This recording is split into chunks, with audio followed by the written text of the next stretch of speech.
fail. Shout to my man, dark hands, he broke down. Riding through Evans to a mall quad, telling me how the crackers turned his childhood to a ghost town. Focus out there, I lay that game down. I feel his pain, cause nothing is the same now. Never light shine like heaven to a rain cloud. Glock hammer fit like the child, no thanks. Try to warn them niggas we play ours like terrain. Them mother niggas rap, I make anthems for it. I really see profits under the banner. Make my enemies bow down on camera. Told my design, I want it black and white like a panda. I'm better than that nigga that stunk dirt in the handle. Look, I move like a facility. Precious cargo, irritation, but I got a new semi-auto. Wait that bitch around like where it's auto. See if they won't. I cut through they C's like I'm Zorro. Hate me for his name, so I gotta keep that steel clutch. Trust me, I'm not what you think. I squeeze till it click like Georgie with a heel touch. The world got me dumb out so much. Ran around the yard now, just left the same bridge. Looking for a bitch better than Baby's kid. If I drop quiet storm, I've been gone ever since. Still in the field, fuck them niggas on the fence, yeah.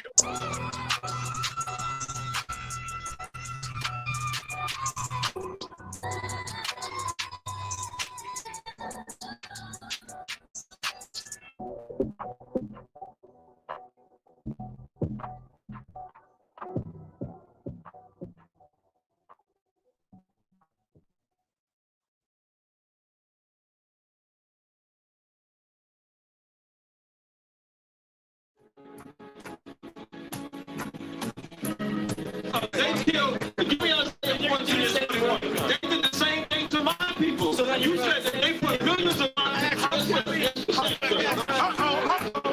Should a murderer go to jail for murdering? Absolutely. Should a thief go to jail when he steals? Absolutely. Should a robber pay back the money he robbed? Absolutely. So why shouldn't the white man pay for what he did? That's right. One day you'll see just how it feels. Payback is a dog. Payback is a dog.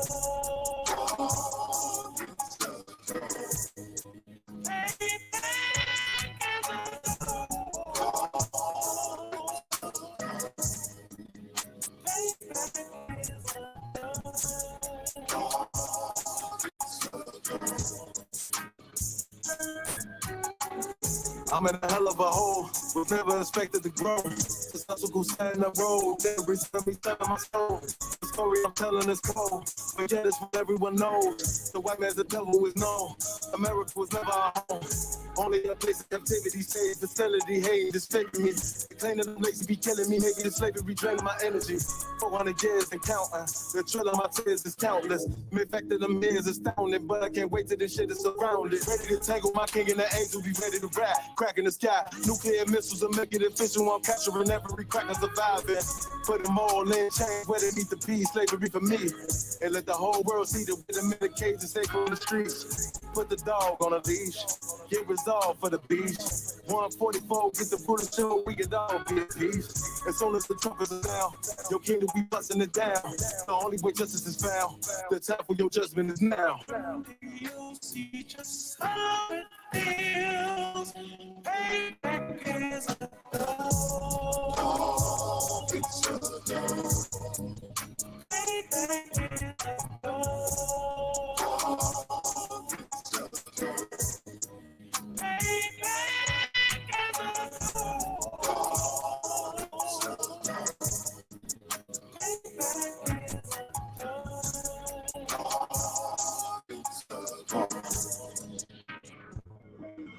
Look, ain't no remorse in my blood cell. There won't be no compromise. Now it's time to feed the world. Watch his body turn to flies. I clutch iron while you trust the lies.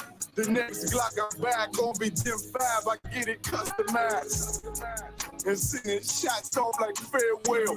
Praying payback come back around like a carousel. Still remember your Honda's words ringing in my head like bells. Said you in his body, you fit the Lord. Fuck the cocktail. Triangle choke, apply pressure to the game like I did Vondale.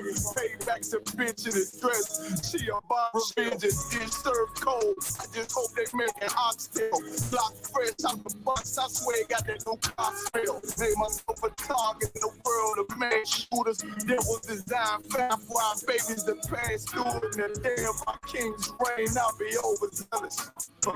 They bought my jealous a brand new pair of bells. You'll teach us how it feels. Hey,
Check, check, check. Check, check, check. Check. Check, check. We live. Most High in Christ. The water, the water. So clap it up, clap it up. Shalom, Yahweh Bahashim Yahweh Shah Barakatah. To my brothers, Yahweh Shamar, Alatha Bahashim Yahweh Shah. To all my sisters, I'm priest and officer of 1,000, Bon Kayal, coming out of Fayetteville, North Carolina. And this is the Israelite School of Universal Practical Knowledge, coming out of 1 West, 125th Street, Harlem, New York, under Commanding General Yohana.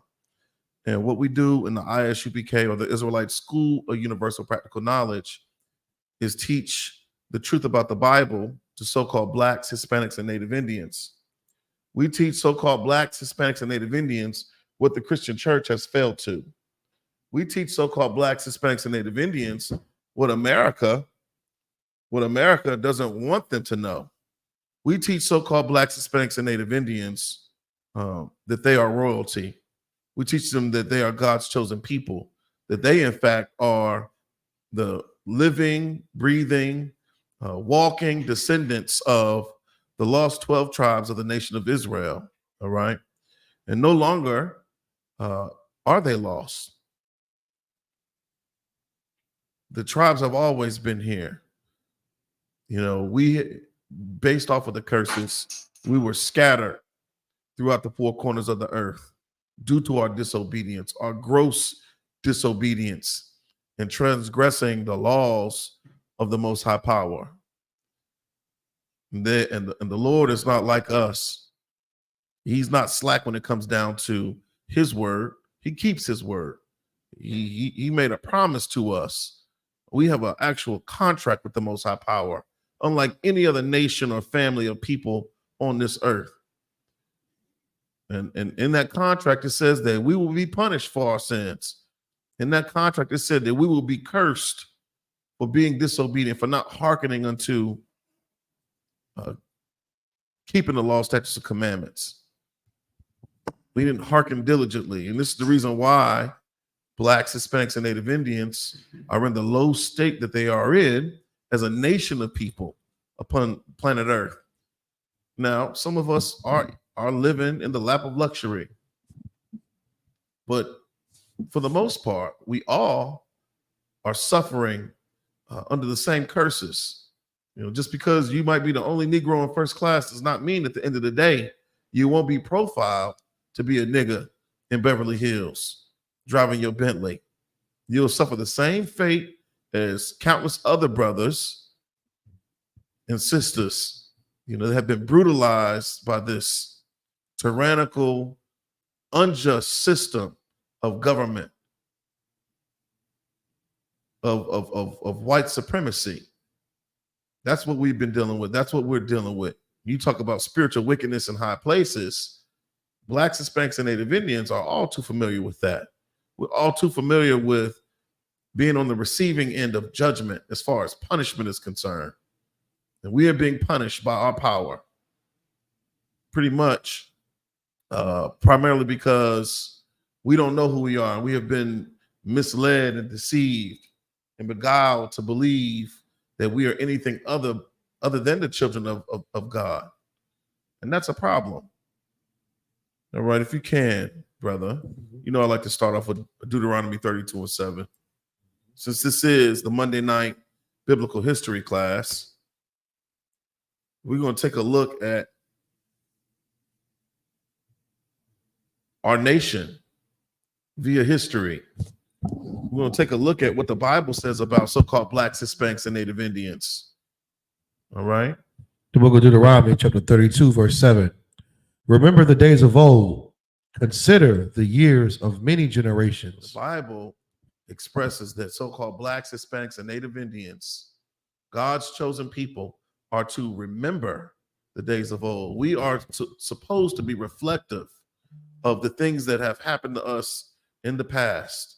We are supposed to remember the days of old. Well, the Christian church, they don't want you to remember the days of old. They don't want you to remember what Moses laid down as law.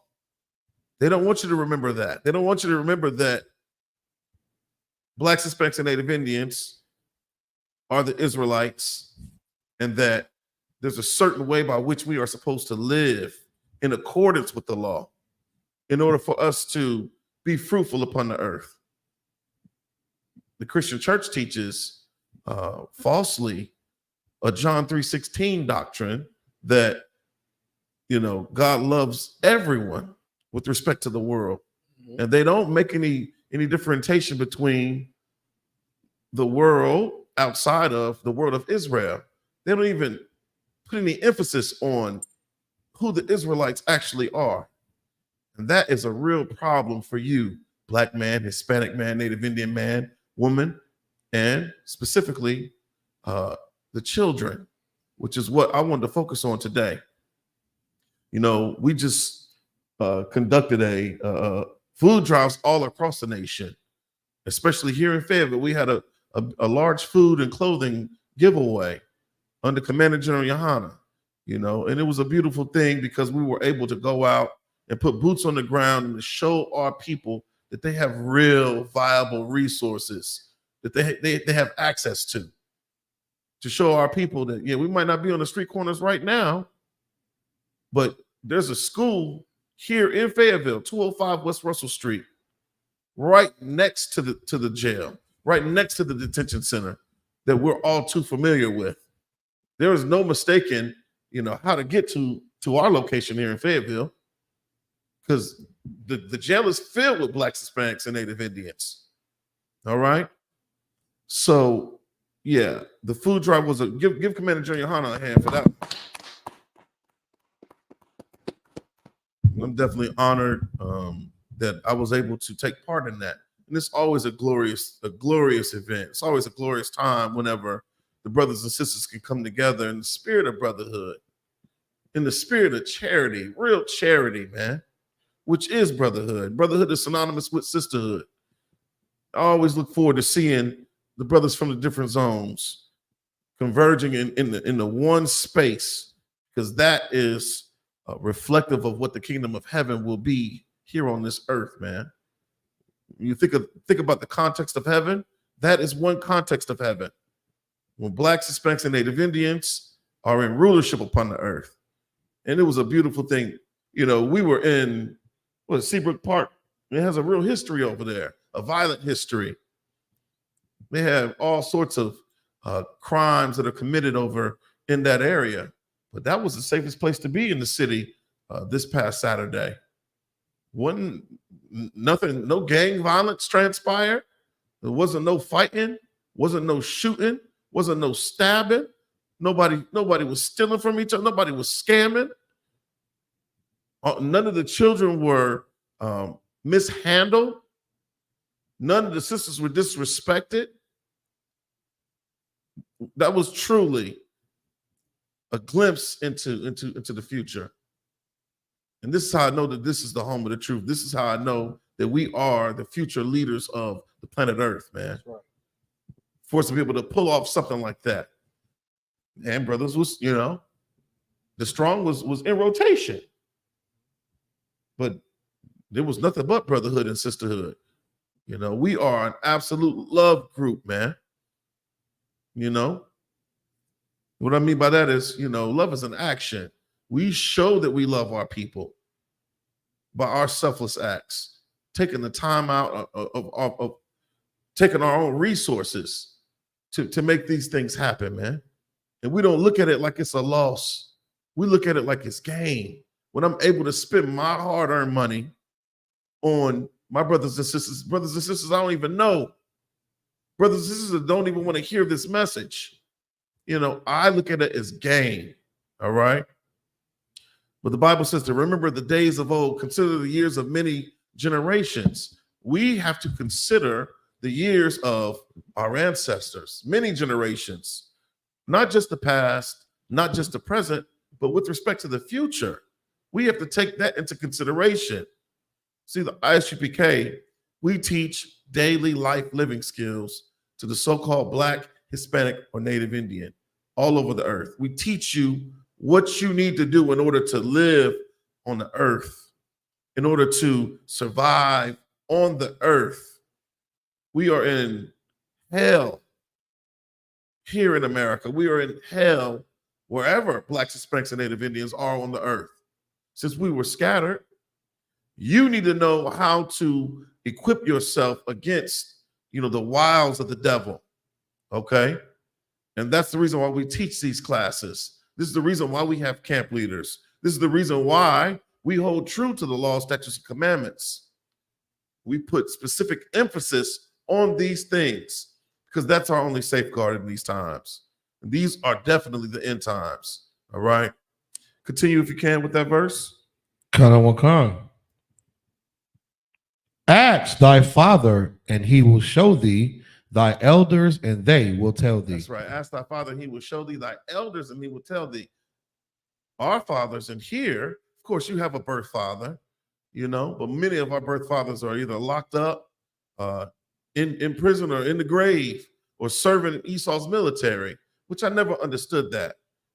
Black man, Hispanic man, Native Indian man, do not go into Esau's military because it's not conducive to a familial environment at all.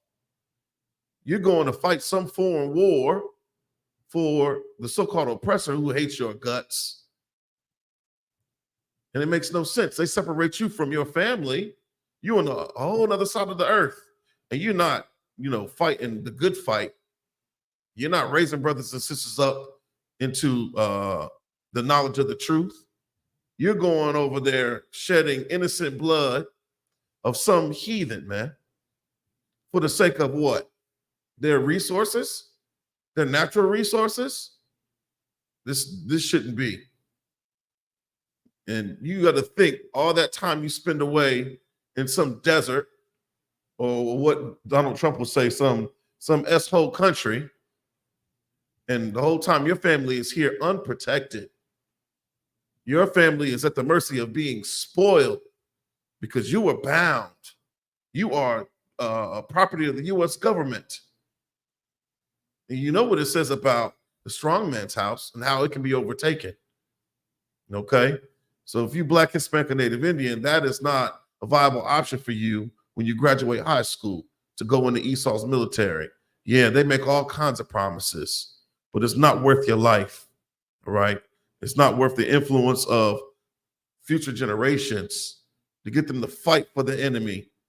You're fighting against our own selves, our own self-interest when we join with our oppressor. The Bible teaches us to never trust thine enemy. What the hell do you look like going down range to fight for the enemy? It don't make sense, all right? We have our own military, and it's here within the Israelite School Universal Practical Knowledge, man. All right? This is the army of the Lord, literally. You can come in here and you want to learn combatives, you can learn combatives. They call it the Yad Kara. You can learn to make war with your hands if you're worthy. If you're not a goddamn coward. If you want to go through Hebrew Academy, which the Hebrew Academy muster I hear is going to be glorious as it always is, you know, with Captain Akkad at the helm, doing what he does best as a man of war. You know, you want to learn warfare, you can come into the school and learn warfare. But you're going to also learn how to, you're going to learn about brotherhood. You're going to learn about discipline, man. You're going to learn about order. You're going to learn how to follow orders. All right? Is that it on that verse? Okay. All right. Drop that. And since we're talking about, you know, remembering the days of old, I wanted to talk about this book here. Since we were focusing on the children, you know, I thought this book has some really, really interesting excerpts in it that, you know, we're going to cover real quick. We're going to talk about these. You know, we should be reflective upon the things that have transpired in real time to our people. We should know about what happened to our great-grandparents and their children or their ancestors before them, especially here in America or wherever we are on the earth. The first thing they teach you as a child in American school systems is that what? You are African, which is against what the Bible teaches, and they teach you that you were a slave, which goes against what the Bible teaches about who we are as a nation of people. All right? Give me Deuteronomy 7:6, Baba Kushab. Okay. You know, we're going to talk about who we are, and then if you can't go into the email and pull up those excerpts I wanted to read from Tell All the Children Our Story by Tanya Bolden. You can go on Amazon and find this book, man. It's an Abrams books for young readers, okay? It's really, really interesting. Let's read Deuteronomy 7:6, Baba Kushab. It's the book of Deuteronomy, chapter 7, verse 6. For thou art an holy people unto the Most High thy power. That's who we are, being Blacks, Hispanics, and Native Indians. That term holy just means separate. We are a separate people unto, that's a possessive pronoun, meaning that we belong to God. You don't belong to yourself. It's not your body, your choice. You can't pursue your happiness. You can't smoke all the weed you want to smoke. You can't eat whatever the hell you want to eat, man. You can't tattoo your body. You can't do what you see the other nations do. The Bible says that we are holy. That's what it means to be holy. It just means to be separate. We are a separate, set apart nation of people. Unlike what the Christian church teaches, where they want to join, they want hand to join in hand. They're all about collaboration. They're all about diversity, equity, and inclusion. The Bible says that we are what? A holy people. That's right. Keep reading. Khan. The Most High thy power hath chosen thee to be a special people unto himself. The Most High, thy power, the Most High power, whose name is Yahweh, is our power. Another possessive pronoun. He don't belong to no one else. All right. He doesn't fight for anyone else. He's chosen Israel and he fights for Israel. But we don't know that we Israel because America says we Africans. Instead of the church teaching the differences that the Most High power set in the place as far as separation of the nations, teaching that the Africans, their forefather is Ham, You're not you're not Ham if you are a so-called Negro, man. If your folks came across the Atlantic Ocean, across the Middle Passage during the transatlantic slave trade, 10 times out of 10, you are a Negro, man. You're from the tribe of Judah. All right? You're Shemitic. You're not Japheth or Ham. That's who our ancestor is, Shem. But the world wants you to believe that the so-called little hat is God's chosen, when that's so far from the truth. The Bible even calls them liars, man. Calls them the synagogue of Satan. That's what the Bible teaches about them. What you need to understand is that you're supposed to be holy. You are supposed to be set apart and separate. Embrace the fact that the world hates you. Embrace the fact, I wish Martin Luther King would have never had his opened his mouth about that goddamn dream that he had. I wish if I could go back in time, you know, Martin Luther King would have never been able to express that dream, because that destroyed our community. It destroyed the fabric of our communities. We had everything. We were forced to have everything. We were forced to create our own grocery stores. Right? Of course, barbershops. We got barbershops to this day.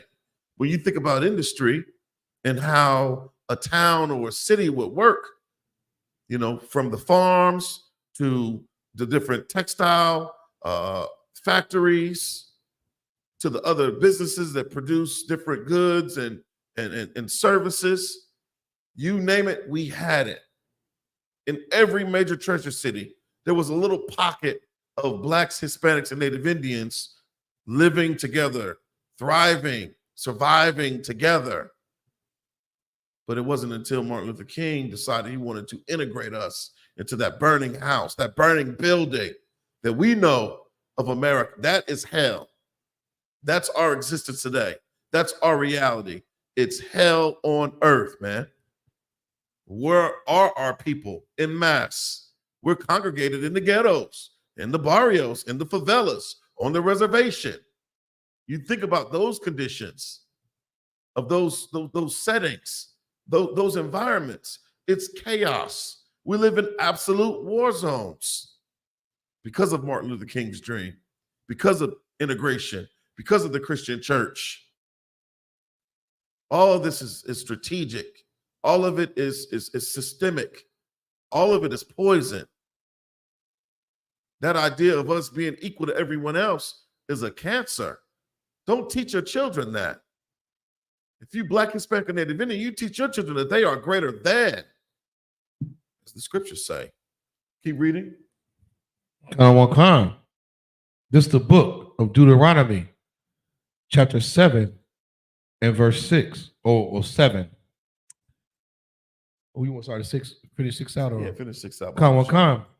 The Most High thy power have chosen thee to be a special people unto himself, above all the people that are upon the face of the earth. It says beside all people. Above all the people. Behind. Above all the people. So that's Black supremacy, man. That's Black and brown supremacy. That's your true position. Black man, Hispanic man, Native Indian man, woman, and child. You're supposed to be in rulership. We're supposed to be in authority. That's what we were created for.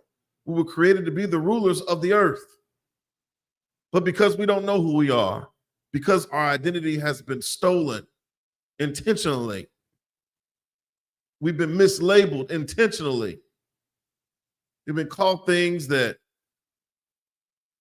the Lord doesn't recognize. He never gave us the names of being African Americans or Dominicans or Puerto Ricans or Cubans. The Lord didn't give us those names. He did name the tribes. You know, so when you think about who you are as a Black man, you familiarize yourself with the tribe of Judah, Jacob's fourth born son. Familiarize yourself with that. Learn all about Jacob. We call him Jacob here. If you're Puerto Rican, your forefather, you know, according to who your father was and who his father was, if it was a Puerto Rican, that's what? The tribe of Ephraim. was Dominicans, was what? The tribe of Simeon.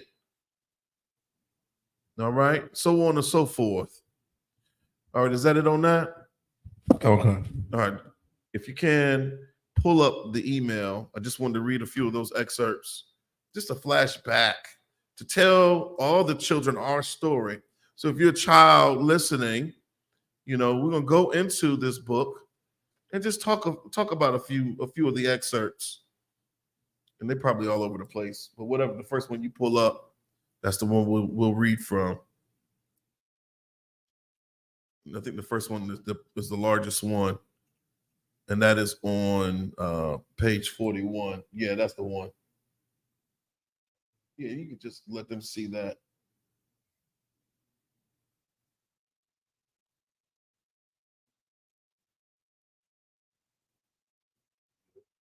Okay, no sweat. So while he's pulling that up, man, you want to think about, there's really no thought to it. Just the countdown is beginning.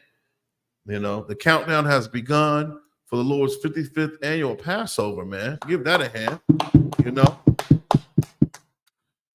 The Lord has allowed us to host the Passover again here in North Carolina, man. And that is a privilege and an honor, just on the strength of being able to roll out the red carpet for our brothers and sisters all over the earth. They're going to be converging into our zone. So, we wear that as a badge of honor in here. I know I'm not going to get much sleep at all, that entire week.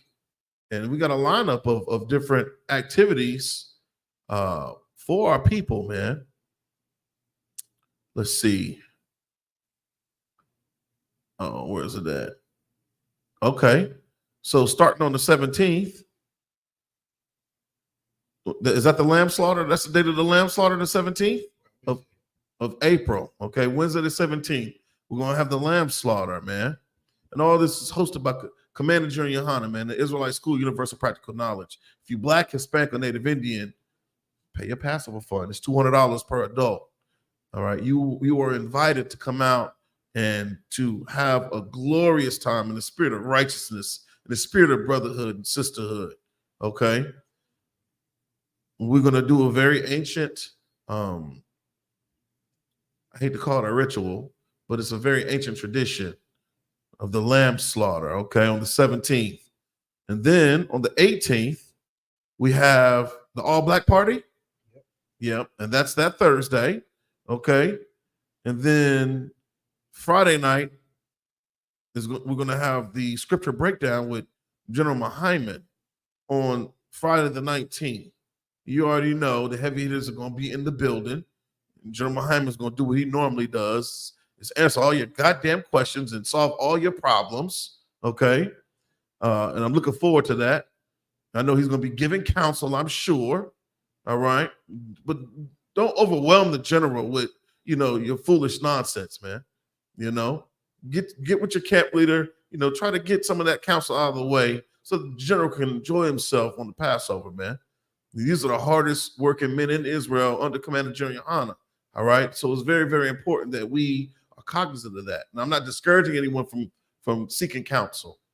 Just be mindful, man. All right. And then we got, of course, the Passover Saturday the 20th. Okay.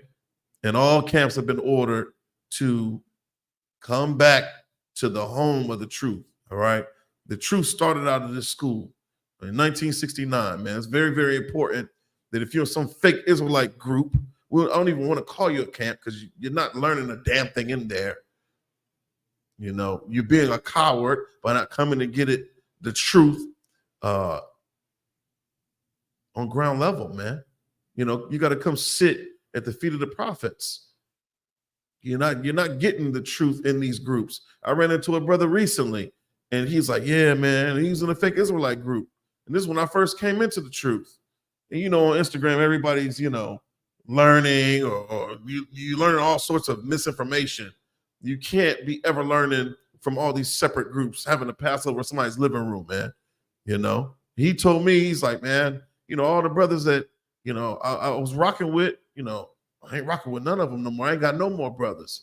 And I said, that's because you didn't come into the ISUPK. You know, I got all my brothers. Anybody that was with us that was down with us when I came in, pretty much. Of course, you had some cowards leave. Some cowards laid their damn sword down, you know.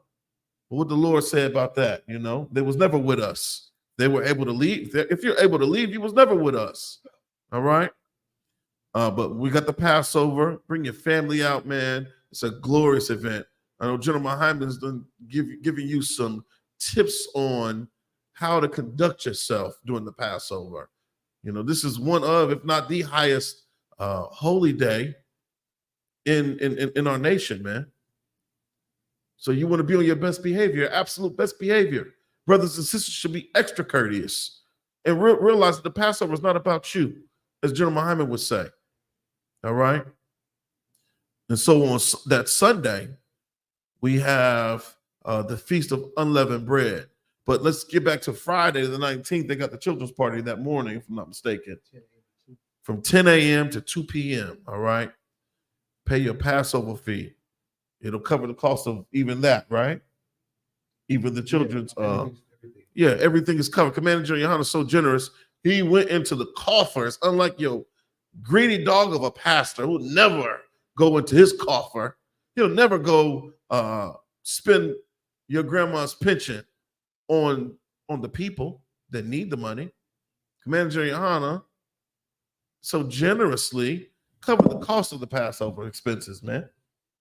So let's let them recoup, man, on the back end. All right. Pay your Passover fund. $200 is a light thing. Right now it's tax season. I realize that with this food and clothing drive. I realize that our people are royalty, man. You know, we know what to do with that money for a short time. You know, when we do another food and clothing drive, I'm gonna make sure I plan it around tax season. All right. Probably when it's time to go back to school, you know, and around the oppressors' holidays that y'all like to celebrate, like Christmas. Yeah, the 4th of July, that's when we'll have another food and clothing drive. But our pantry is always open, okay, to those that are in need. And starting with, you know, the members of our school, okay? Don't be proud, man. If you need something, you know, the squeaky wheel gets the grease, all right? So the 21st, we're going to have the Feast of Unleavened Bread, all right? Another very ancient tradition that we were commanded to keep throughout all of our generations, all right?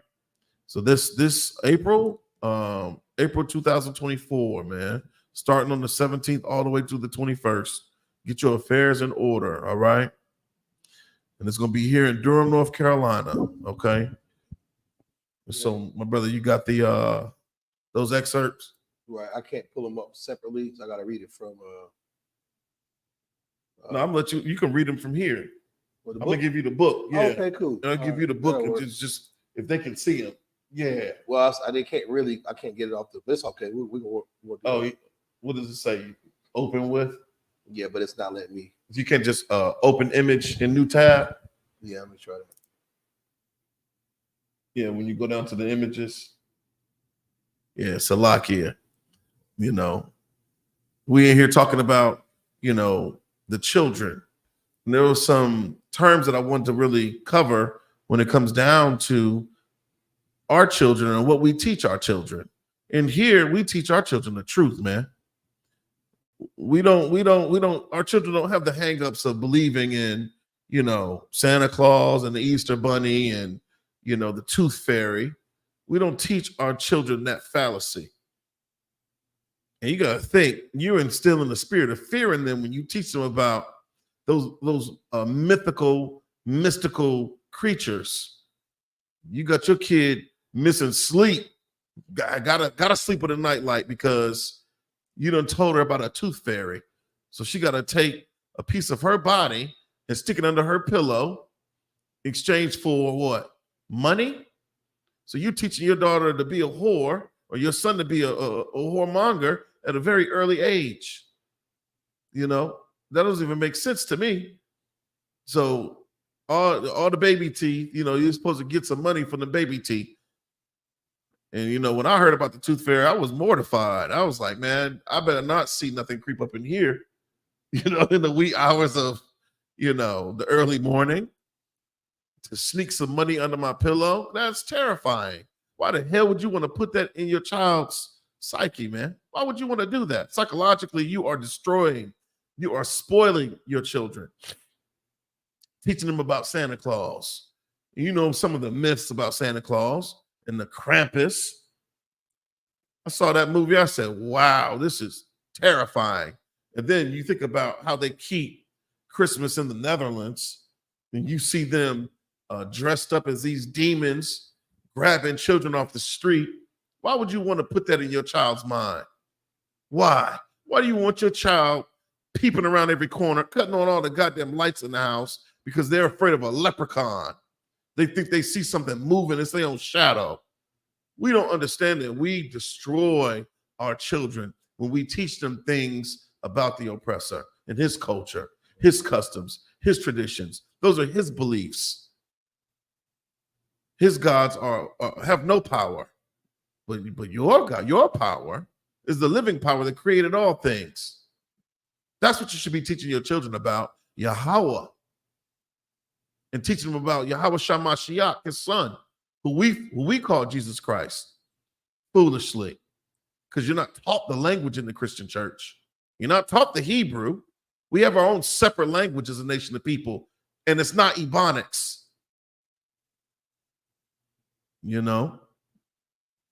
So we were going to talk about self-esteem. And self-esteem, we'll talk about self-esteem according to psychology today. But a general definition of self-esteem would be what? What? No, why you taking care of that? I got it. I got it. I'm ready when you are. Oh, you ready? Mm-hmm. All right. So Merriam-Webster defines self-esteem as a confidence and satisfaction in oneself, self-respect. It goes on to say self-conceit. I really don't like that definition. Let's go back to Google. Okay. Self-esteem, confidence in one's own worth or abilities. Self-respect, I like this one much more. It's less cynical. It's less pretentious. Self-esteem is a good thing. It's grossly important, especially in the psychological development of a Black, Hispanic, or Native Indian child, because the things that our children are taught, they're taught things that are going to put them at a disadvantage. You don't have time to be using your goddamn imagination as a Black, Hispanic, or Native Indian child. You're dealing with the facts. You must focus on reality, okay? The reality is that you're royalty. You are descendants of the princes and princesses of the power, man. Nothing else. I know they're going to teach you in school that your ancestors are slaves. No, we were never slaves. We were enslaved. It was a condition. It was a condition of our punishment, a condition of the contract that we made with the Most High Power. Deuteronomy 28:68 talks about that.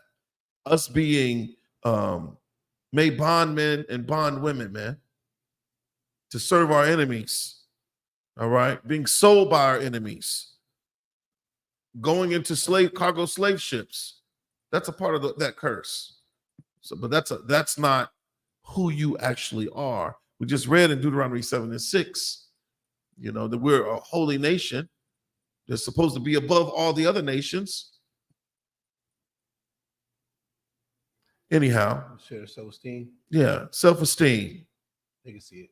They can see it. Yes, that's exactly Most High in Christ. Brother in here with me tonight. All right, so towards the end, I guess we can pull those excerpts up. Yeah, I can read them. I'm going to have to read them because it's now they've opened up a new window. Okay, it's cool if you just want to read them. You don't have to show it to them. I'll leave. We'll read your excerpts now. No, we'll read the excerpts later. That's cool. Let's continue with self-esteem. All right. It says, Self-esteem. Confidence in one's value as a human being is a precious psychological resource and generally a high positive factor in life. So confidence in itself is a state of feeling certain about the truth of something. We can go into John 8:32, and where Christ says that we shall know the truth, and the truth shall make us free, right? That's why we don't teach our kids about all of that folklore, all that mythology. We don't teach them about that. They learn that crap in school. All right. We don't sit around reading Grimm's fairy tales to them because we want our kids to be confident. We want them to have a positive self-esteem so they can be productive members of society. So they can contribute to the betterment of our nation. Not so they can be strung out on fentanyl and smoking weed and sipping lean just to escape the reality that you created for them, just so they can live in the metaverse. You wonder why we deal with the mental health issues that we deal with. Nobody wants to deal with the truth. Nobody wants to deal with reality. Nobody wants to deal with the facts, except for the Israelite School Universal Practical Knowledge. right. We teach our children what we learn, what we're learning. We don't separate our children and send them to some fellowship hall to be lied to on a very elementary level. They learn the truth as we learn it, okay? So confidence in one's own value. What is your value? We said that you're royalty, Right. not a slave, okay? As a human being, the thing about our bondage, the thing about us going into slavery, because a lot of nations will talk about, oh, St. Patrick's Day, oh, he was a slave. The Irish, they were slaves. Mhm. That's BS, man. Right. They were never dehumanized as we were. They didn't even consider us human beings. You ever heard of the 3/5 clause? We weren't even considered human by our oppressor. And that's the truth. That's the sad reality. Those are the facts. Those are the facts that DeSantis don't want your children to learn about in Florida or in any American curriculum, school system. They don't want you to learn about that. All right. Human being is a precious psychological resource, right? Your confidence is very, very important. And generally a highly positive factor in life. So what are the things that are caustic to self-esteem? What are the things that damage our self-esteem as God's chosen people? That don't make sense. What are some of the things that could damage that? Are people in the chat? Oh God. Let's see. We have well, they answered yet. These academic self-esteem. So things that could damage your self-esteem could be, Right. Social media, the way you perceive social media, Right. your family, the way they interact with you, your social circle, Okay. the way you view yourself in the eyes of others, your peers, Like your self-concept. your self-concept, body shaming, Okay. Zion said Christmas. No, he's right. He is absolutely right. Reggie said lack of confidence. Okay. Lack of confidence does affect your self-esteem. But some of the things that affect confidence, they're intertwined to a certain degree. Your perception of beauty. Right. I know right. what's being in shape, or what your perception of being smart is. Right. Your physical attributes. How you feel about your physical attributes, Right. also too. So when we talk about the spirit of brotherhood and sisterhood, the church talks about these things called affirmations. But speaking life into a brother or sister, being encouraging and not discouraging whenever you are engaging with a brother or a sister. I understand why General Hyman, talks about us not cracking jokes on each other in the brotherhood. It's costing the brotherhood. Because sometimes when a brother tells a joke or cracks on you, there's a little truth to what he's saying. And that's what makes it so funny. But that's also what makes it so sad, is the fact that we'll find things to pick at when it comes down to other brothers and sisters. And it usually be something you ain't got no control over. Right. Like, yeah, a big waterhead. You know what I'm saying? If somebody Right. call you a waterhead, everybody know you got a waterhead. You walk in the room and they call you a waterhead and everybody start laughing. What does that do to your self-esteem? Is that don't boost up your confidence? Okay? We can't do that in Israel, man. We got to stop tearing each other down. And little things like that bring us down as a nation. We need to build up our children. We need to be raising strong sons and strong daughters. Very, very important. I learned a valuable lesson this week with respect to words and how words can help or they can cause harm. All right? You must be very literal about the things that you say. It's really, really important. You'll be held accountable for every word that you utter, man. They have a direct effect on people, especially children, okay? So you want to be speaking life into these children. You want to raise their self-esteem. If you can keep reading that article. Khan. It is correlated with achievement, good relationships, and satisfaction. That's right. So your self-esteem, like graduating high school, advancing to the next grade, getting good grades on your progress report or on your report card. That's all reflective of your self-esteem and you being confident, you having discipline to do the work, recognizing the value in hard work and the ramification of what's the penalty for hard work? You being tired, lack of sleep. I'd much rather lose sleep than to have low self-esteem, than to have a very low level of confidence, because all those go hand in hand. You can be a sluggard and not accomplish anything. You can be a sluggard and have no confidence, zero. You don't have enough confidence to get out of the damn bed in the morning. You're discouraged. We don't want that spirit to be over our children, man.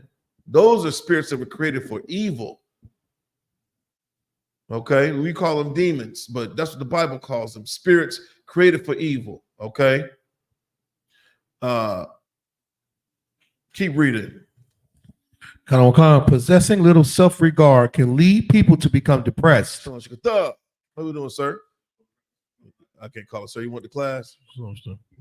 Most High in Christ. Possessing little self-regard can lead people to become depressed, to fall short of their potential, or to tolerate abusive relationship situations. That's right, man. We can't have little self-regard. We cannot have little self-regard in Israel. All right. And this is a term that I'm all too familiar with: unfulfilled potential. I remember 50 Cent said that about was it Lloyd Banks? Lloyd Banks or not Tony Yayo. What's the one from Memphis? Tennessee. Young Buck. He said Young Buck had unfulfilled potential. And I said, damn, that's heavy. Unfulfilled potential. So you know what potential is? That means that people believe that you have the ability to do great things. All right. You have the potential, like it's in you. You have the capacity to advance or to accomplish this. But when you don't, it's like you fail. You haven't fulfilled that potential. But it's like it's a sure thing. You can look at, you can tell, oh, this kid is going to be something. Okay. But when you think about that potential being unfulfilled, you don't want your children to grow up and that be their experience. You see that all too often, with athletes, kids that spend all that goddamn time in the gym or on some field, trying to make it to the NFL, trying to make it to the NBA, trying to make it to the major leagues, and they never make it. And in their minds, they feel like absolute failures. Remember that movie, Hoop Dreams? That was a very depressing movie. That's a very depressing movie to see. But that's what they feed our people. They roll the balls out onto the field or into the gym, and our kids, we go crazy. I went crazy as a child. I couldn't wait for open gym. I was so excited, just like an animal. Just like your dog gets excited when you roll that ball out there in that backyard to play fetch. That's how they treat us in this empire. And it's sick. It's a very sick and sadistic thing. That's why they pay those athletes all those millions of dollars. Because they know that's what you need. They know that's what you need in order to live a good life in this place. They have deprived us of so much for far too long, for so long, for centuries, I'm talking about hundreds of years. Kept us out of the game, kept us from being able to establish generational wealth, kept us from being able to feed our families or clothe our families adequately. You see LeBron James, you think he's great because he can dunk a basketball? No, you know he's getting paid millions to dunk that damn basketball. So now you devalue human life. You put more value on what, on the money. I mean, what are we doing? Just imagine if your teacher was getting paid $30 million to teach your children.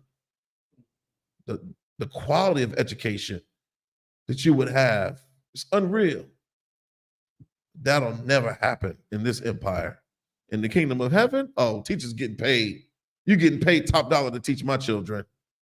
You are getting paid top dollar to teach my children the law, statutes, and commandments. You're getting top dollar to teach them children who the enemy is, who the oppressor is. That's what you're going to get paid top dollar for in the kingdom. Or at least, whatever province the Lord decides I'll rule over. I pray, And it's going to be the other way around. The way you look at society as it is, it's going to be upside down. All right. Oh, Salakia. All right, continue with that article. Yeah, Most High Christ, the water. Huh? You can minimize it though. You don't have to have it so. Yeah. Go over to the left, all the way over to the left, bottom, right there.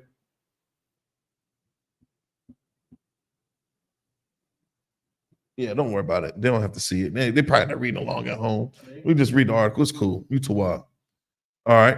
What else we got? One more paragraph left. Okay, for sure. It says, too much self-love. What is self-love? Mhm. What is self-love? Men will become lovers of themselves. What does it mean? I mean, it's okay. You're supposed to love yourself to a certain degree, right? Then you can kind of get out of bounds with it. Too much self-love, like literally giving yourself whatever your heart desires continually. You can't be told no. You can't be refused. You can't refuse. You won't refuse yourself anything. You don't know what it's like to abstain from just anything, man.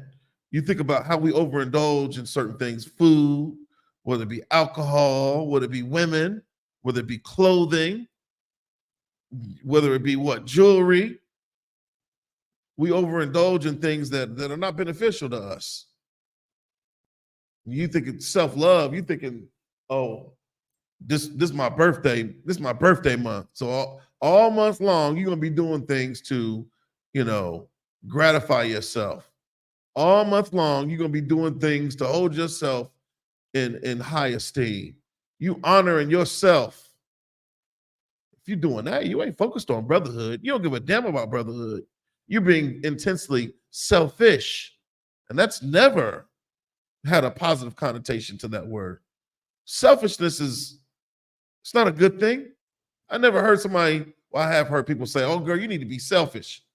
It's time for you to be selfish."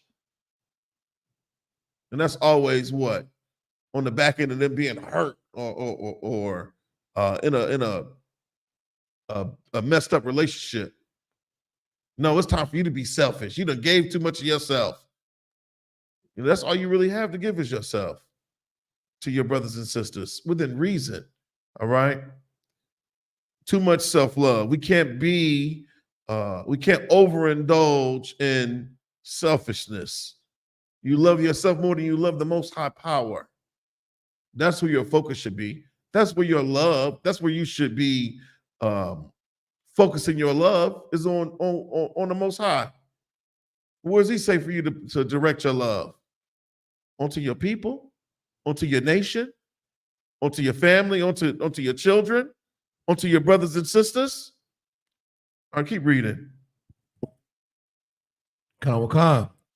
Too much self-love, on the other hand, results in an off-putting sense of entitlement and an inability to learn from failures. It can also be a sign of clinical narcissism in which individuals may behave in a self-centered, arrogant, and manipulative manner. Perhaps no other self-help topic has spawned so much advice, so many often conflicting theories. Right. So you talk about an off-putting sense of entitlement, like it's all about you. Anytime somebody going through something, you always revert to what your experience is. You just can't, live in the moment with that person. You can't, sympathize or empathize with that person. You lack understanding because you're so self-involved. You're so enthralled with a sense of self. And that's a bad thing, all right? When it comes down to self-esteem, we're talking about the positive effects of self-esteem, not for you to become some clinical narcissist, not for you to be like, well, I won't talk about that, because that's the crap that we learn about mythology, learn about all these Greek gods. You learning all that crap. And so now we draw parallels to that and real human psychology. All right. But I don't even want to teach that because it's false. It's fake. It's made up. You can find, narcissism in the Bible. You can find that. If I'm not mistaken, King Saul was a narcissist. At times, David was narcissistic. When he, committed adultery with Bathsheba, he wasn't focused on the brotherhood. He didn't give a damn about Uriah in that moment. He was focused on him. He wasn't focused on the heart of the Most High. At that moment, we cannot fall victim to those things, man. These are the things we're supposed to be teaching our children. All right. So what's next? Improving how you feel about yourself. How do you do that?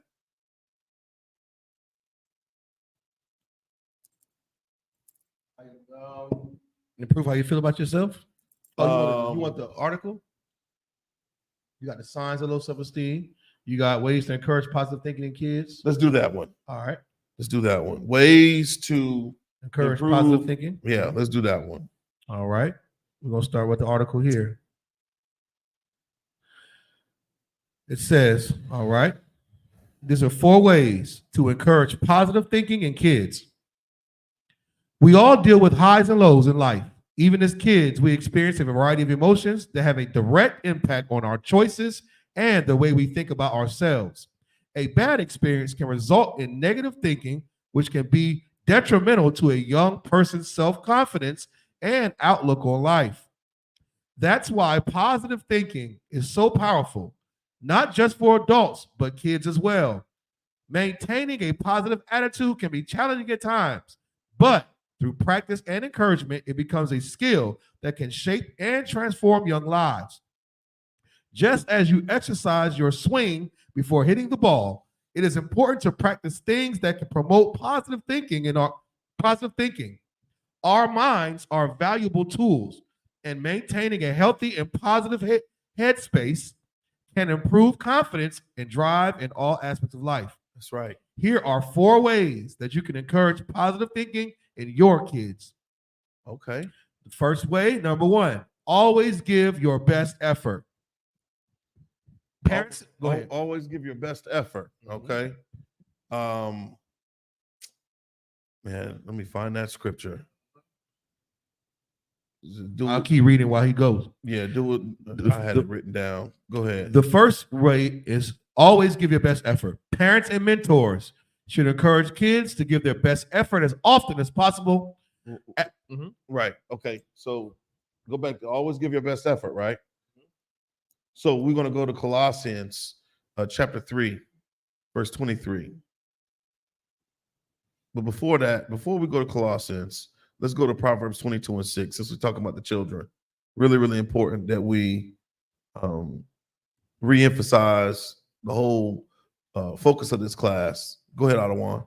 And so, like, if I may, I know we're talking about confidence level. I just remember this like being a hooper or whatever. Like Right. you learn how to do a layup. The first thing you learn about a layup is don't be afraid. The second thing is the ball is going to go where your head is. You understand? So you're doing a layup. If you have your head down, it's almost impossible to make a layup. But the minute you hold your head up, you know what I'm saying? It's amazing when you have your head up, everything that looks up, you have a more, the probability goes up with the proper form. So I'm saying when you talk about confidence and even how we communicate to one another, I'm a big stickler for that. I'm all be the guy that has the idea that the glass is always halfway full versus halfway empty. You understand? Mm-hmm. And that's how the Lord wants us to fight battles.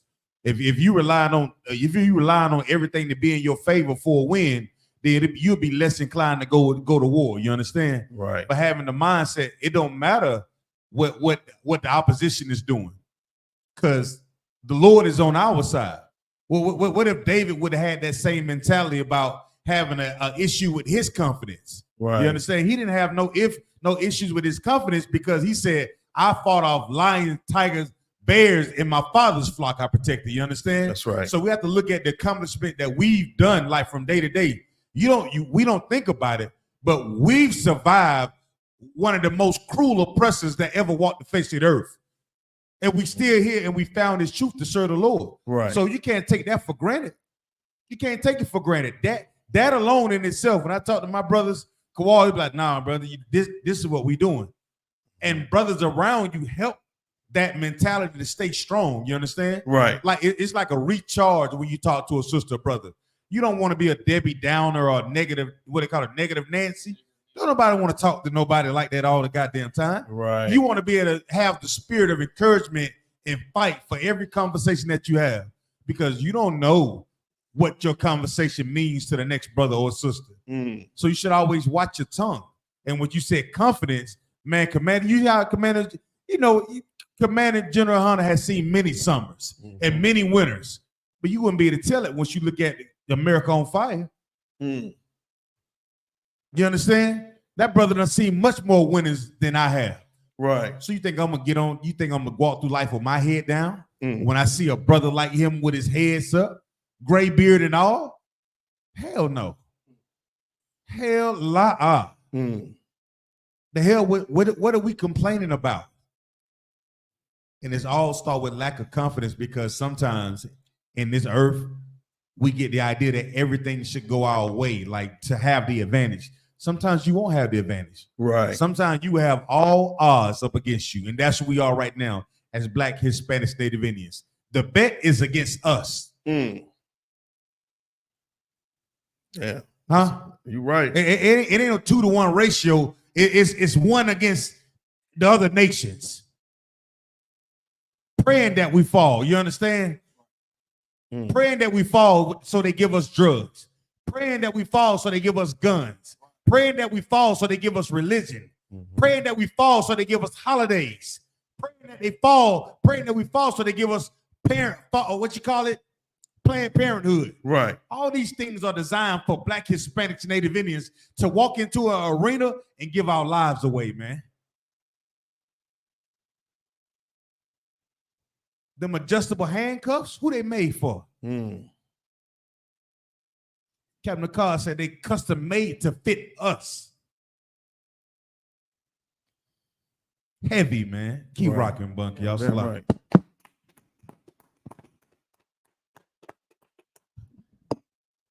Gotta get the auto one to camp. Ready to fire off. Oh man. Good night. Right. Give us the book of Proverbs, chapter 22, verse 6. This is the book of Proverbs, chapter 22, verse 6. Train up a child in the way he should go, Right. and when he is old, he will not depart from it. That's right, man. You know, your children are going through training, and you are the instructor. You want to give to your children what was given to you. I'm talking about the good things. Don't pass on that generational trauma that your mama done passed down to you as far as your insecurities, your low self-esteem, your negative self-concept. Don't hand that off to those babies. They don't deserve that. All right. You need to be giving them the good things. Salaki, go ahead, brother. As a comments, Sister Arba said, I tell my daughter to do her best That's and right. be honest with herself about whatever it is, whatever it is, was she doing her best?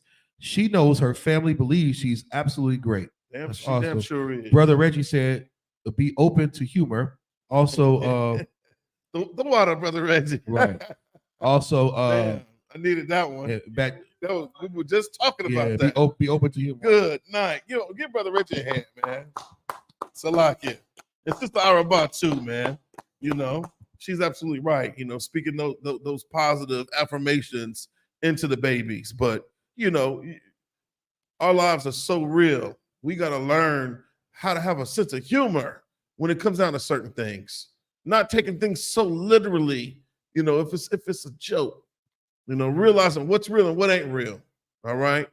Because you're gonna have to laugh to keep from crying oftentimes here in this world, man, in this life. And it's very, very important. That's right. Be open to humor, as young man Reggie says, man.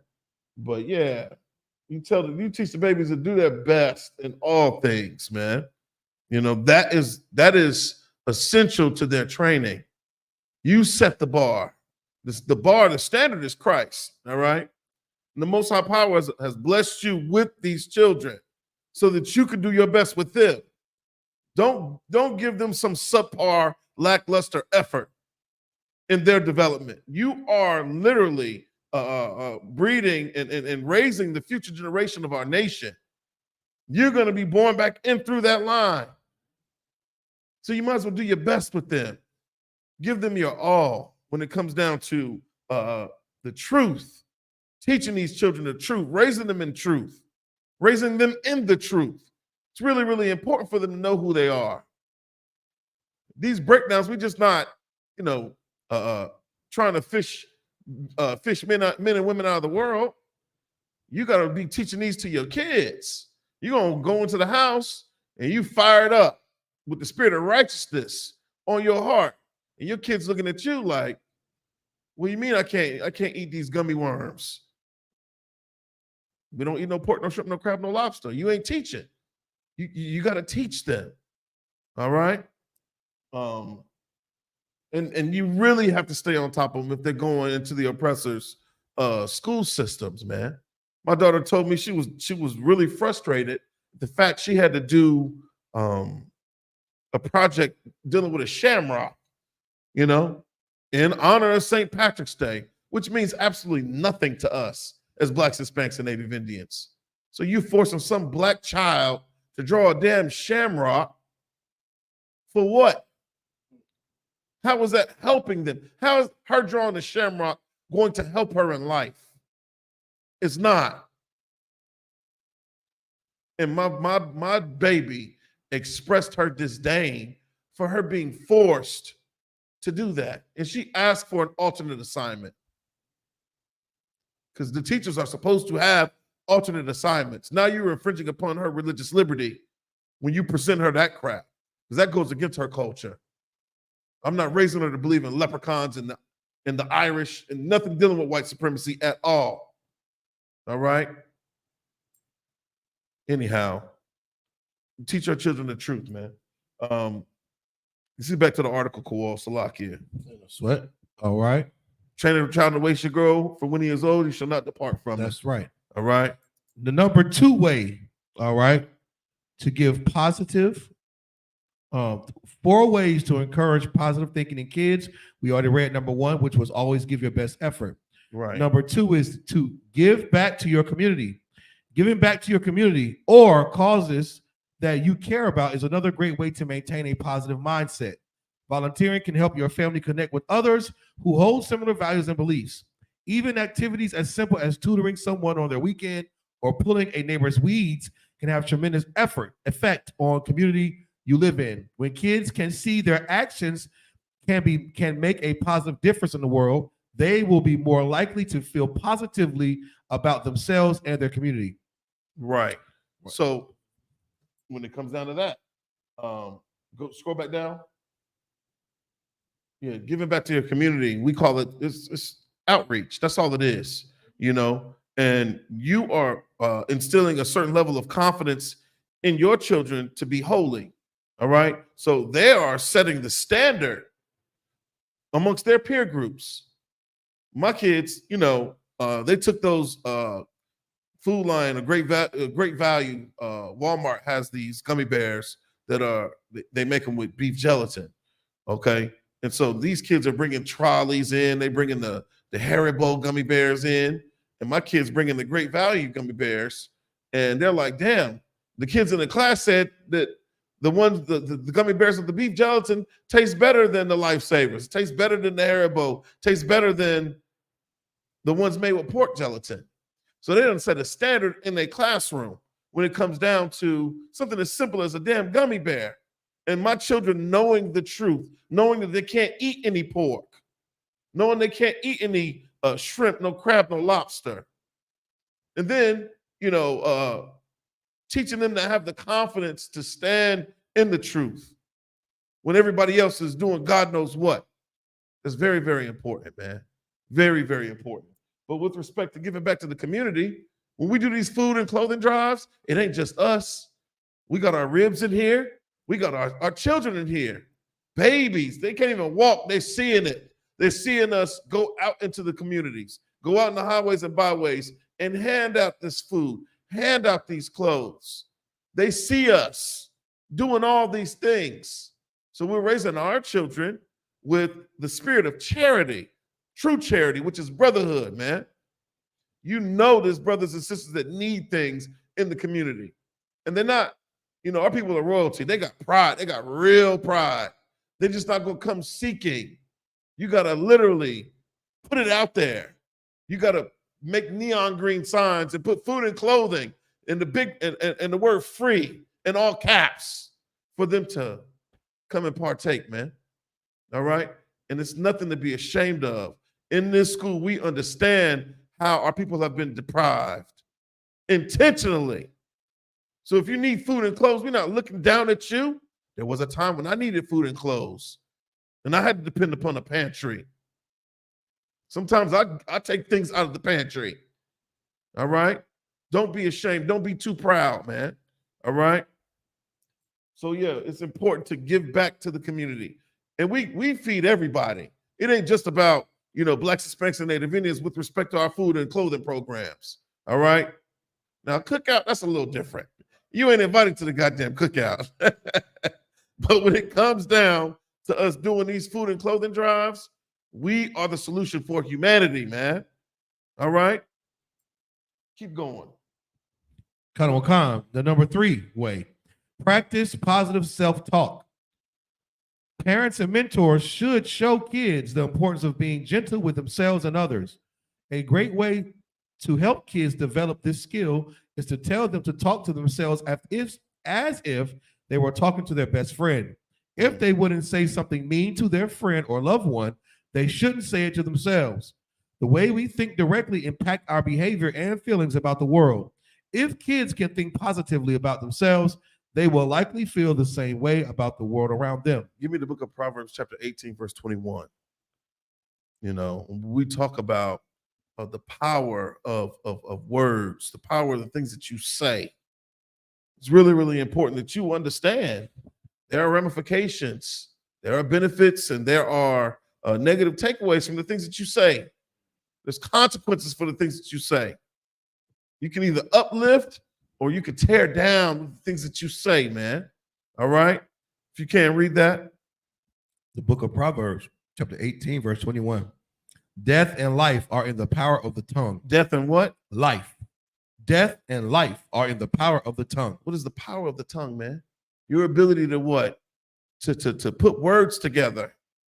You be able to put sentences together, to uplift or to tear down, man. It's very, very important that we recognize and realize the value of our words and us being the royalty, man. The Most High Power said, let there be light, and boom, he created the sun, the moon, and the stars, man. And if we are his children, what do you think will happen when we speak? We could be speaking life, or we could be speaking death. All right. And this speaks volumes about our music. When you think about the music that is promoted to our children, to us as a nation of people, it's not no positive affirmations that are being, taught to our children, that are being taught to us. At one point in time, I stopped listening to dead rappers because I'm like, whatever the hell they said or they did, the Lord was against them. So I'm not emulating nothing that they say because I don't want my end to be as their end is or their end was. The Lord was against them, was at variance with them. So what the hell I look like repeating any of their songs, any of their music? Anyhow, death and life are in the power of the tongue. Keep reading. Khan. Death, Slakia. And they that love it shall eat the fruit thereof. That's right. If you love the power of the tongue, all right, you're going to eat the fruit of your words, man. Whether you speaking positive things or negative things, whatever you are spewing out of that mouth with that little member of your tongue, that is what you're going to read. All right. So you talk about kill, murder. That's what you're going to read. You could be speaking life. You could be saying Babylon is fallen. You could be singing that. There's so many different ballads in Israel. We know the value. We know the power of the tongue. You better not come here talking about you trapping this or trapping that. Commander Junior Hunter is not allowing that to be put out. You put all your little money into your little song, and it's gonna get shut down, or you get put the hell out of the school because you don't know the death and life are in the power of the tongue. Very, very important. Step your game up, man. Step them bars up, man. All right? Because your babies are singing these songs. My kids be singing all Officer Zion songs. Don't let me play a song in the house. It's a rap. I'll never hear the end of it. I'm like, damn. You feel like you're running. What the hell are you running from?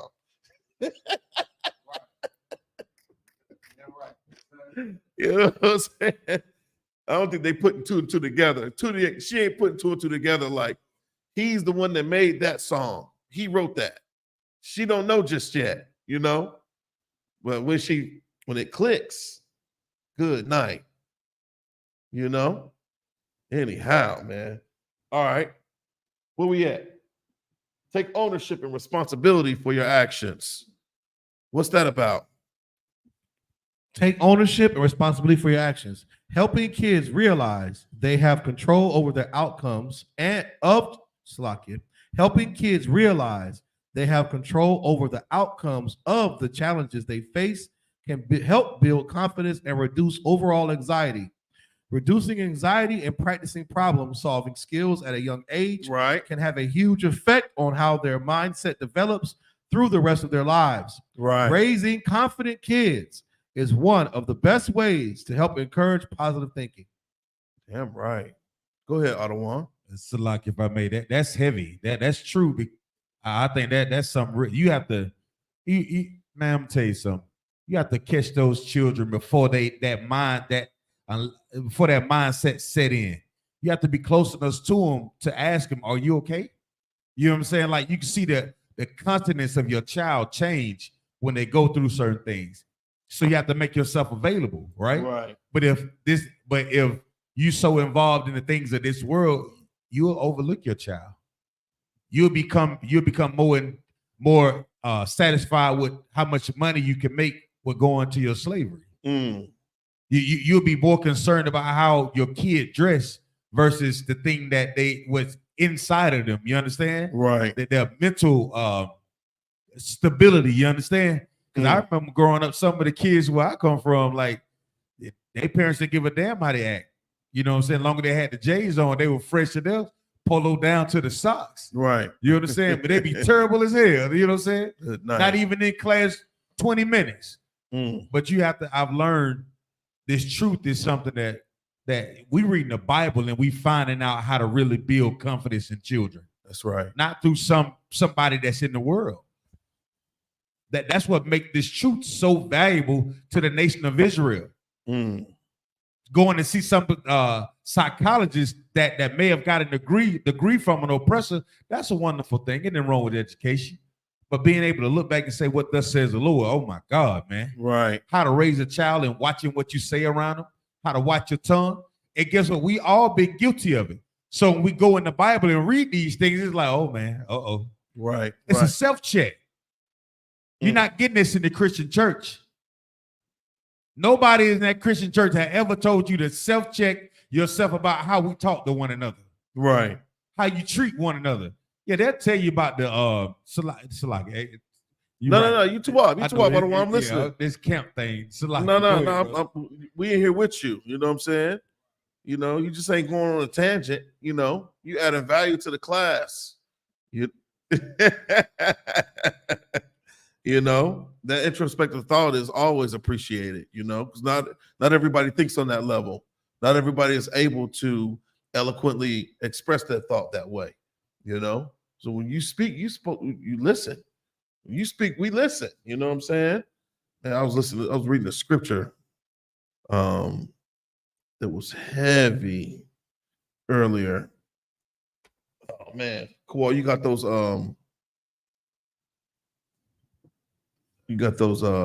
scriptures. I mean those excerpts. Oh man, where's it at? It's all good. We'll pull it. We'll pull the other the verse, but I'm gonna have you read these excerpts from Tell All the Children Our Story. I wanted to go into Matthew the 19th chapter because it pretty much is a real rundown. That entire chapter talks about the things that you should be instilling within the minds or the hearts of your children, you know, and not just your children, but these are things that you should be learning yourself. Okay. Oh man, where is it at? It's all good. So where you have the first excerpt? What the We're gonna shift gears here Thomas real quick. Green? Who? Yeah, the little boxes, yeah, it's a few of them in there. If you want to turn the page, yeah, you see what I'm saying. This is an excerpt from Tell the Children Our Story, all right, by Tanya Bolden. All right, it says, Mrs. kept me right with her most of the time. And when mealtime come, she put me under the table and I ate out of her hand. She put a piece of meat into a biscuit and handed down to me. Then she say, when that been finished, holler up after for some more, Ike. But she alus warned me not to holler if there been company to dinner. She'd say, just put your hand on my knee and then I'll know when you's ready. Ike Simpson, who also recalled that as a child, he slept by Mrs. bed. So Mrs. is a slave master's wife. And she was feeding Ike like a damn golden retriever under the damn table. Ike couldn't sit at the table. You ain't sitting at the master's table. They fed us with crumbs, literally. So he had he's probably looking at this like, this is a good white woman. This is a benevolent white woman that's feeding me under the damn table like a dog. Yes, we have Stockholm syndrome. We start to identify with our oppressors. We start to love our oppressors. That's the condition of Blacks, Hispanics, and Native Indians right now in America, man. On the earth, we look at the so-called oppressor as if, you know, he's done something good for us, when he's the reason why we are oppressed the way that we are. He's the reason why we don't know our true identity. He's given us his Christianity, which is white supremacy. It promotes the idea that he is supreme. That's the reason why they paint Christ as being a damn white man. Caesar Borgia, man. Second son of Pope Alexander VI of Rome. That's what you see when you see that image of a white Jesus with long, stringy dog hair. He's the one that should be fed under the goddamn table like Rin Tin Tin, not Ike. Right. But that is in the history. That's remembering the days of old. That's considering the years of many generations. We're reading about Ike's experience being fed under the table by Mrs. Tell your children that. I go so far as to get on your knees and get under this table. Real life experience. And you better not holler out and tap me on my leg if we have company in this house. Feed them like that. What is it going to hurt? They'll remember that. But don't go too far with it. You know what I'm saying? Salakia. You go to the next one. Good night. That's terrible. It is. This is another excerpt, all right? This is about what's his brother's name? Okay. Well, daughter, when I was mighty young, just about your age, I used to steal away under a big oak tree, and I tried to learn my alphabets so that I could learn to read my Bible. Damn, he wanted to read the Bible. This brother wanted to read the Bible. You about to see what happened. Because at one point in time, our people were forbidden to read. We were forbidden to be literate. You couldn't read or write. That right there is the beginning of real knowledge, of real wisdom. You got the Bible, you got all the answers right there. But the so-called oppressor don't even want you to be able to know your damn alphabet. And this brother said he will steal away. That's what he said, right? Keep reading. But one day the overseer caught me and he drugged me out on the plantation and he called out for all the field hands. The overseer caught him stealing away. So he was stealing master's time. As a slave, you are owned. You don't got no free time. You on master's watch. You on his clock. That's why he said steal away. He was where he wasn't supposed to be, doing something he wasn't supposed to be doing. Learning his alphabet. You get mad when we tell you to go up there and learn them ABCs. Learn them vowels. I want to hear them. A-E-I-O-U. Sometimes Y and W, right? Learn them consonants. I want to learn. You're supposed to be learning that grammar. Learn them that spelling. You should be head over heels wanting to do that damn homework. Because there was a time where you had an overseer that would have drilled your ass from behind that tree for trying to learn it. Well, Salakia, you're a little behind. From behind that tree, go ahead, keep reading. Good night. All right. And what did he do? He took him in. He called out for the who? He called out for all the field hands. And he turned to him and said, let this be a lesson to all of you darkies. Good night. A byword and a proverb, man. Darkies is a proverb for your black skin, for you having melanin. All right. You don't hear that often these days. That would be a racial slur. Okay. Calling you a darkie. You ain't got no right to learn to read. And then, daughter, he whooped me, and he whooped me, and he whooped me. 3 times for your mind. He whooped me, and he whooped me, and he whooped me. Most of the kids today don't even understand what a whooping is. But I know he beat the brakes off of him. So much so that he's retelling this story to his daughter. He was trying to learn his alphabet. He was a young man. That left a real impression on his psyche. Psychologically, he's been marred. Just think about him wanting to advance in life, him wanting to become literate. He will always forever have that memory of Master doing what? Whooped me. He whooped me. He whooped me. And you know, it wasn't like, from a loving place. Your parents will have some restraint. They're not going to beat the damn brakes off of you. But this Master here, he did what? He whooped me and he whooped me and he whooped me. Good night. And daughter, as if that wasn't enough, he turned around and he burned my eyes out. Don't cry for me now, daughter. He turned around. So the whooping wasn't bad enough. To add insult to injury, he burned his eyes out. And this is out of that book, Tell the Children Our Story, man. This is a real account of a slave, of the enslaved of our people, expressing what he did. The crime just didn't equate to the punishment at all.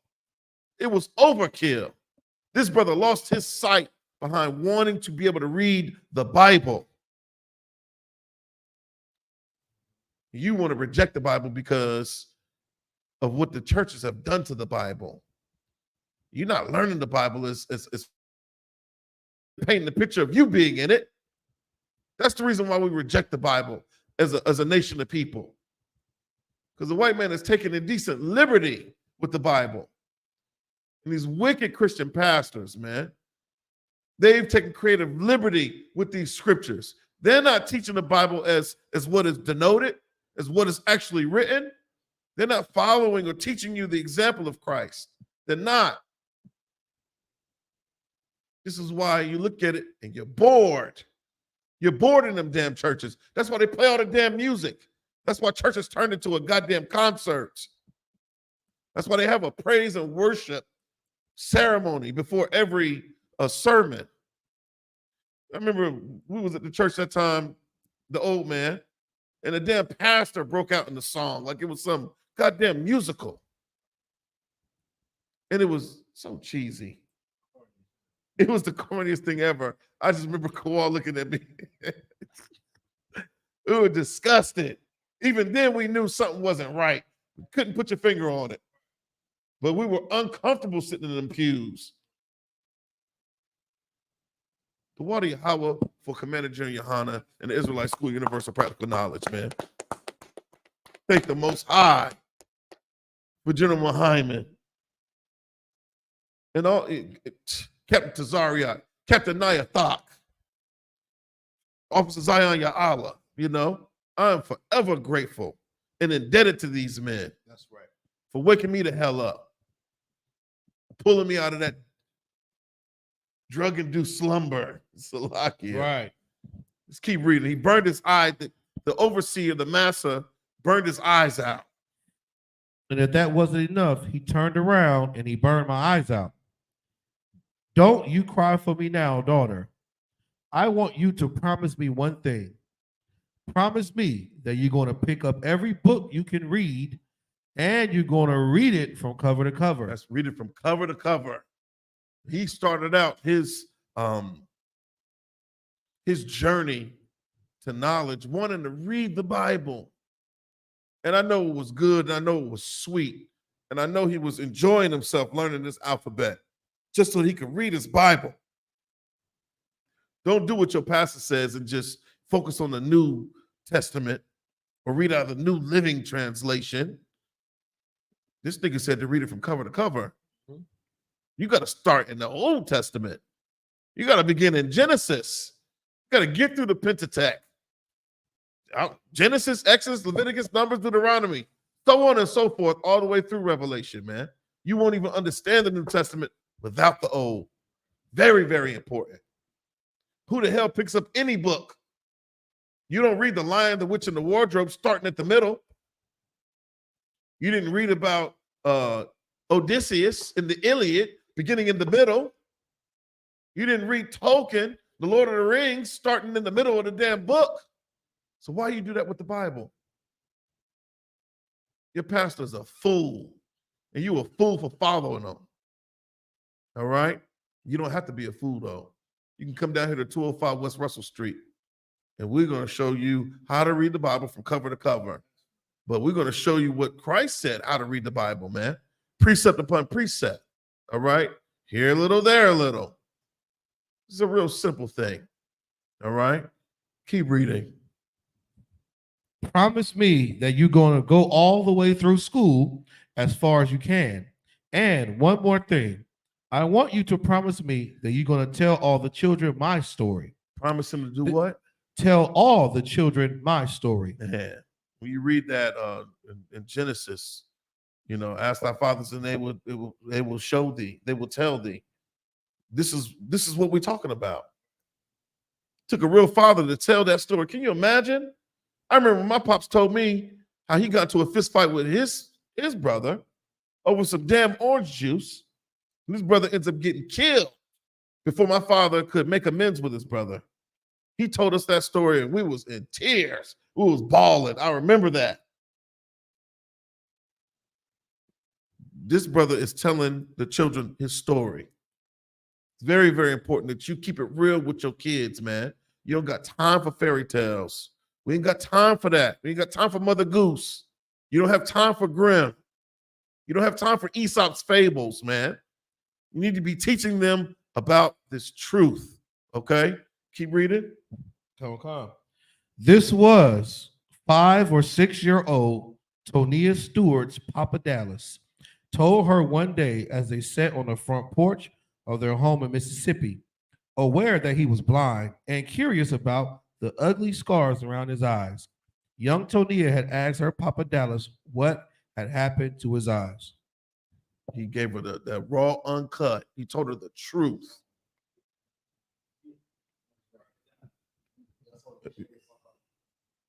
Yeah. Papa Dallas eyes. Good night. That is sad, man. That's a terrible thing. It's lucky. It is crazy. Sister Abba said, how people you love treat you, man. And it's crazy because we give all our love to these oppressors. And you wonder why it was such a push to get rid of critical race theory and woke doctrine and, you know, all this nonsense. Why? They don't want you to ever learn that these devils would do something like this. Right. You know what I'm saying? And this ain't no 1,000 years ago. This girl is sitting here asking her Papa, what happened to your eyes in the scar like kids do? They're curious. Kids don't have no discretion. Why you got that thing on your lip? What's that thing in your face? And he had to tell her what happened to him.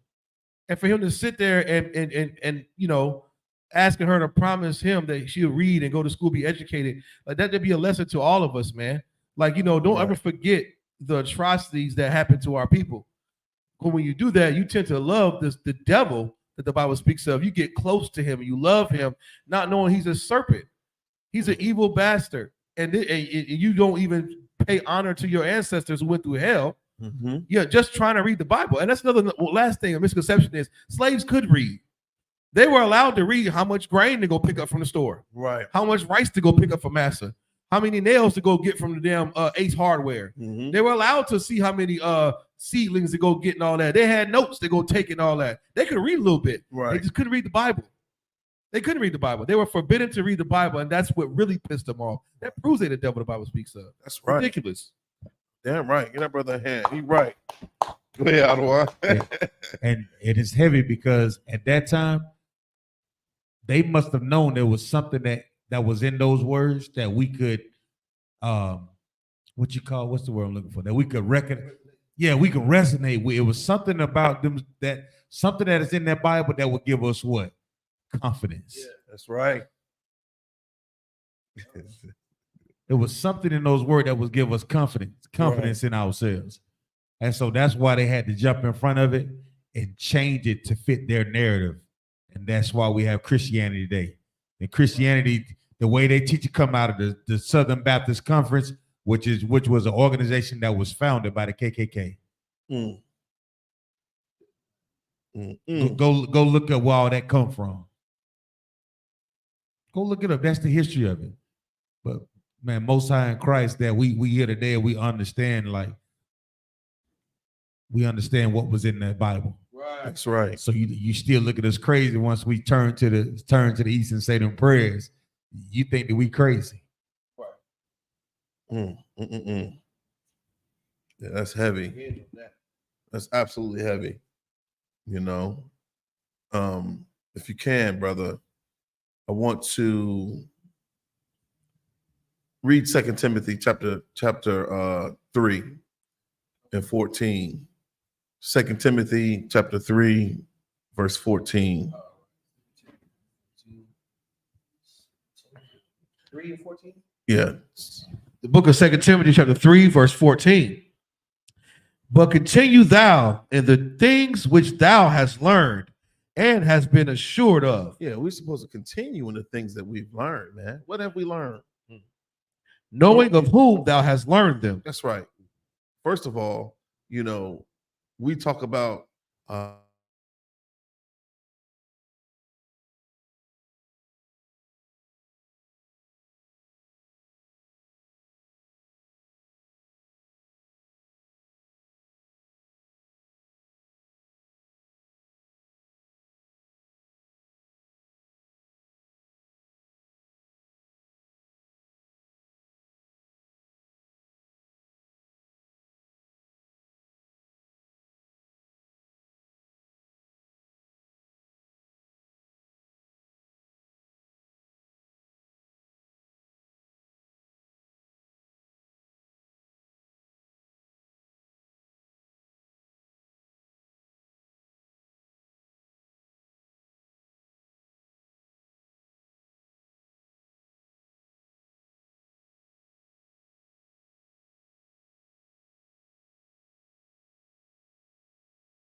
Check. Hey, yo, Salakia, the water for those of you that are still in the class. We had some technical difficulties on our end, man. It's overcast here in Fayetteville, so we had a lot of internet interruptions. But we're gonna close this class out with this last scripture. You on 2 Timothy chapter 3, verses 14. Book of 2 Timothy chapter 3, verse 14. But continue thou in the things which thou hast learned and hast been assured of, knowing of whom thou hast learned them. That's right. Keep Verse reading. 15. And that from a child thou hast known the holy scriptures. That's right. Go ahead. Which are able to make thee wise unto salvation through faith, which is in Yahweh Shai Mashiach. It's very, very important that we teach our children the truth about who the Most High Power is, the truth about who Christ is, the truth about who we are as a nation of people, being God's chosen. All right. Don't waste your time teaching your kids about the Easter Bunny. Rabbits do not lay eggs. You're teaching them about leprechauns and St. Patrick's Day and whatever the hell else is coming up on the oppressor's holiday system. All right. We can't afford to celebrate and continue to partake in our oppressor's culture. His customs, his traditions are the reasons why we're on the bottom. We have to separate. All right. And the way we separate is by actually getting closer to the Most High. It's through keeping these laws, statutes, and commandments. It's through studying about the nation of Israel according to the Bible, because that's who you are, Black man, Hispanic man, Native Indian man, woman, and child. It is imperative that you learn that and you recognize that and understand that. In the ISUPK and the Commander General Yohana, man, we stand for Christ. And with that, that's my time. With the ISUPK under Commander General Yohana, coming out of 1 West 125th Street, Harlem, New York. I'm going to pass the class off to Priest and Officer of 1,000, Kawal Ban Yahawadah, to read the security announcements. ISUPK security announcements. We the ISUPK started at 1 West 125th Street, Harlem, New York, under Commander General Yohana. New rule for brother and sister. When new brother and sister come to the school, they are off limits for 6 months. They are to be saluted only. They're here to share themselves with the world. Right. Right. If they need transportation, the teacher will arrange it. After 6 months, if a brother or sister has an interest in a particular person, he or she must get permission from the head to speak to a brother or sister. There's another 6 months in which the brother and sister will court each other. After the 6 month period, the brother or sister will get permission from the head to marry. Tithes, which is a commandment. You can find this in Numbers 18:21, Malachi 3:8-10, means 10th in Hebrews, pronounced by Asherah. 10% of every penny of any increase the Lord gives you, give to the treasury department or teacher. Priest fund, a free will offer for priests is not mandatory. Whatsoever amount you would like. Upcoming holy convocations. All right, we have the Passover coming up. All right, April 20th. All right, we have a whole week of events starting at the 17th all the way through 18, 19, 20, 21st. All right, Durham, North Carolina this year. Go to www.isupk.com, pay your Passover fee, and find out more information for all the events we have going on. All right. Also, too, today is, you can find the Passover scriptures in Ezekiel. All right. Leviticus, Corinthians, 2 Chronicles. All right. Also, too, today is Monday. So, of course, log in and hit the thumbs up button, like, share, subscribe to America on Fire, Commander Yohana's show. All right. Our general's going to be doing the big, addressing the nation. All right. If anybody wants to be a trooper in the school, start wearing all black: boots, shirt, pants, headband, and scarf with that Amadium. Men of Israel, we're going to one curse salute to the teacher. Men of Israel, Madam Shabbat, Mariam, Barak, Yajmatah, Sar Turn for your sisters. We're going to render word curse salute to the sisters. Men of Israel, Madam Shabbat, Mariam, Barak, Yajmatah, class dismissed.